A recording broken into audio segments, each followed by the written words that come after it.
साथ रिंकेर आप देख रहे हैं कारोबार। घरेलू शेयर बाजार में लगातार तीसरे दिन गिरावट देखने को मिल रही है, लेकिन इस कमजोर बाजार में जियो फाइनेंशियल सर्विस का शेयर चर्चा में आ गया है। शुरुआती कारोबार में कंपनी के शेयर में करीब 3% तक की तेजी देखने को मिली।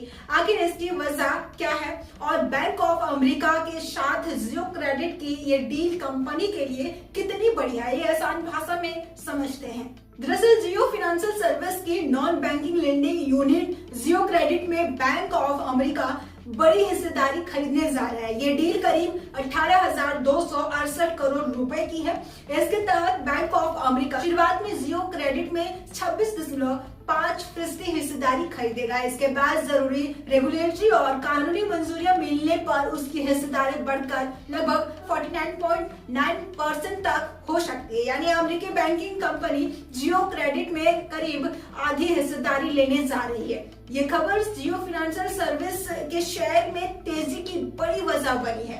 अब शेयर की बात करें तो पिछले कारोबारी सत्र में जियो फाइनेंशियल का शेयर बीएसई पर करीब 255 रुपए पर बंद हुआ था। आज ये करीब 262 रुपए पर खुला और कारोबार के दौरान 263 रुपए के ऊपर तक पहुंच गया है। लेकिन असली कहानी सिर्फ शेयर की आज की तेजी नहीं है। जियो क्रेडिट ने करीब 2 साल पहले अपना कारोबार शुरू किया था और 30 जून 2026 तक कंपनी का AUM यानी एसेट अंडर मैनेजमेंट करीब 30,667 करोड़ रुपए था।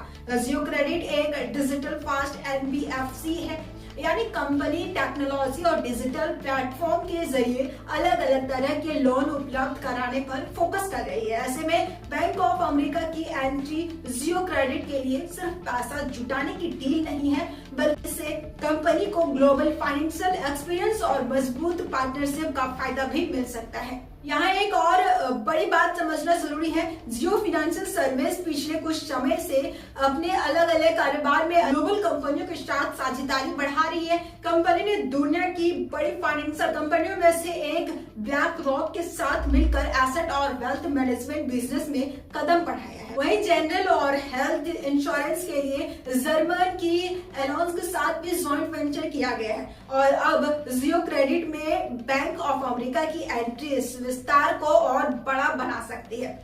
हाल के समय में भारत फाइनेंशियल सेक्टर में विदेशी निवेश का ट्रेंड भी देखने को मिला। जापान की MUFG ने श्रीराम फाइनेंस में निवेश किया, हिस्सेदारी ली। सुमितोमो बैंक कॉर्पोरेशन ने यस बैंक में निवेश किया है। इससे साफ है कि भारत के तेजी से बढ़ते फाइनेंशियल और क्रेडिट मार्केट में ग्लोबल कंपनियों की दिलचस्पी बढ़ रही है। अब अगर जियो फाइनेंशियल के शेयर परफॉर्मेंस की बात करें तो पिछले एक हफ्ते में शेयर करीब 3% नीचे है, जबकि एक महीने में इसमें 6% से ज्यादा की तेजी आई है। हालांकि 2026 में अब तक शेयर करीब 13% से ज्यादा नीचे है और पिछले एक साल में भी इसने नेगेटिव रिटर्न दिया है। लेकिन बैंक ऑफ अमेरिका के साथ ये डील कंपनी के भविष्य के लिए एक महत्वपूर्ण डेवलपमेंट मानी जा रही है, क्योंकि भारत में क्रेडिट मार्केट तेजी से बढ़ रही है और Jio financial digital lending, payments, insurance और एसेट मैनेजमेंट जैसे कई क्षेत्रों में अपनी मौजूदगी बढ़ा रही है।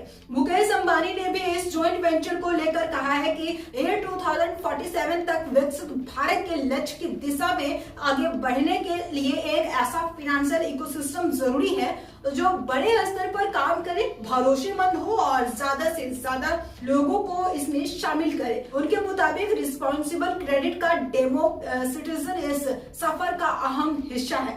तो बैंक ऑफ अमेरिका की जियो क्रेडिट में करीब 49.9% तक हिस्सेदारी की यह डील जियो फाइनेंशियल सर्विस के लिए एक बड़ा स्ट्रेटेजिक मूव है। अब आगे नजर इस बात पर रहेगी कि डील को जरूरी मंजूरियां कब मिलती है और जियो क्रेडिट अपने लेंडिंग बिजनेस को कितने तेजी से आगे बढ़ा पाती है।